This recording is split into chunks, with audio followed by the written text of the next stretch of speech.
Scorpio Rising June 2021 looks like a lot of escaping commitments and running away from things that make you feel trapped, whether or not that's for better or for worse. So if you're excited to dive into what this June holds for you, make sure that you like, subscribe, and hit that notification bell so you never miss what the stars have in store for you. So before that, I do want to mention that Swan Bitcoin is the safest, easiest place to recurringly dollar cost average or buy into Bitcoin on a repeating basis. I love Swan. The team's awesome. I use Swan to buy in every month my own Bitcoin holdings. So if you want to check that out down below, you get $10 of free Bitcoin upon your first purchase. So yeah, use my ref link, help a girl out. If you don't know me, you do now. I'm Maren. Let's get into June. So the whole month has Saturn, the planet of restriction and caution, in your 4th house of home and family, square to Uranus, the planet of rebellion or shock, in your 7th house of relationships. And this dynamic between trying to play it safe or please the past at home versus trying to appease a partner that wants to rebel and be full-on crazy in your life is the really prominent dynamic. It's navigating maturity at home versus excitement in your relationship. And there's also a Mercury retrograde in your 8th house of investments and shared resources, which could mean that the things that you're discussing with your partner are not getting clear, are not being worked out well, and it's maybe not the time to open a bank account together. So on the 4th through the 6th, Mars in your Cancer 9th house, so trouble traveling abroad or going with higher education right now, is opposite Pluto in your Capricorn 3rd house of day-to-day information intake or what you're writing and communicating on a day-to-day basis. So it seems like what you are having trouble going after in the large term is due to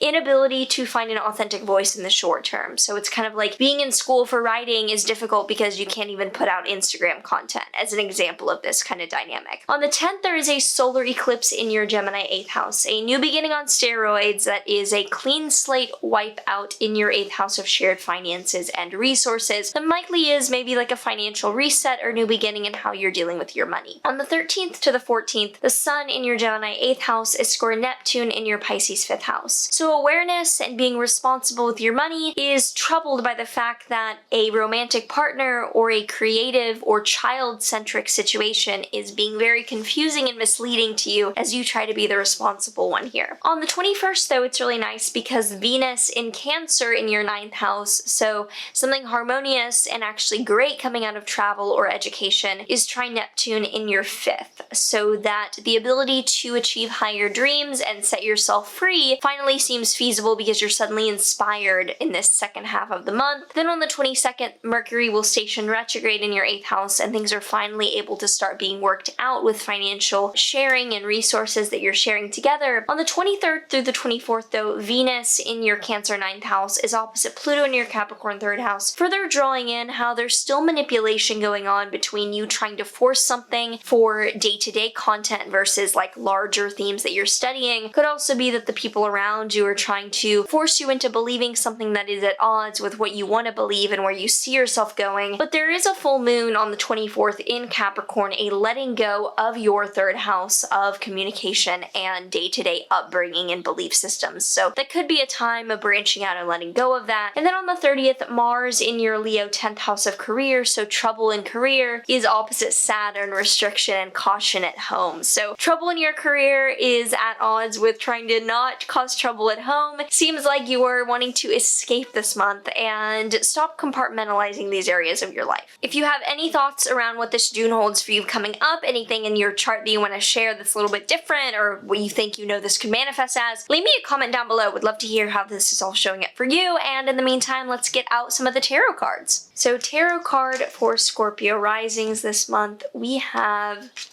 the Page of Crypto. So this is the Page of Pentacles, essentially. It is the news of something that needs to materially change. So I think that you're getting input. Watch for blaring red sirens and sounds telling you that your material situation needs to change this month. The Witch's Wisdom card that we have for Scorpio Risings is Chalice, fulfillment. Yes, what is fulfilling to you, and do you need to break free of old structures in order to find that so that you can feel safer financially, communicate better with your relationships? Where are you finding that fulfillment? Otherwise, make sure that you like, subscribe, and let me know down below how you are feeling, what you are excited about for this June. Would love to hear from you as we get into the thick of eclipse season. So yeah, see you in the next one and take care.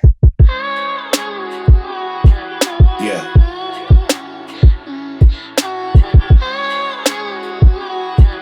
Yeah. You must be blinded by the lights. We came to shine here. Watch it look daytime in the night.